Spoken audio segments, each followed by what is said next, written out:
আসসালামু আলাইকুম। দেখতে পাচ্ছেন ছোট বাচ্চা গ্রামে এইভাবে জাল দিয়ে মাছ ধরে। দেখি বাবু, এটা কি মাছ? এটা তো হচ্ছে সিরিং মাছ না? সিরিং মাছ, মাশাল্লাহ। তো এরকম গ্রামে কিন্তু এরকম সুন্দর সুন্দর মাছ ধরে থাকে। তো দেখি আর কি আছে, আর কি দেখাতে পারবা মাছ? একটু দেখাবা?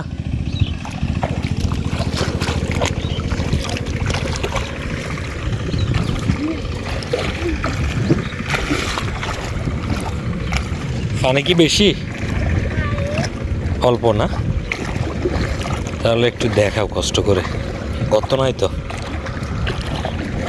পুঁটি মাছও তো আছে না?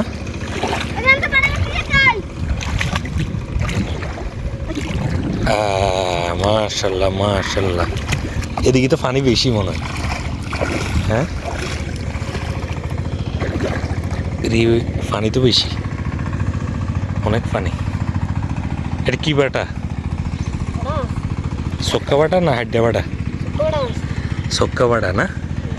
মাশাল্লাহ। তো এগুলো নিবা কখন? সকালে? সকালে জাল থেকে খুলবা? তো আসলে বন্ধুরা দেখতে পাচ্ছেন এরকম আমার চারিদিকে কিন্তু ফসলি জমি। তো এখানে বৃষ্টির পানি জমেছে, আর বৃষ্টির পানির সাথে সাথে এই মাছগুলো পাওয়া যায়। তো ভিডিওটি কেমন লেগেছে অবশ্যই কমেন্টস করে জানিয়ে যাবেন। এই দেখতে পাচ্ছেন মাছ, ওরাই মূলত মাছগুলো ধরতেছে। তো আশা করি সবাই সুস্থ থাকবেন, ভালো থাকবেন। আজকের মতো এখানে বিদায় নিচ্ছি। আসসালামু আলাইকুম।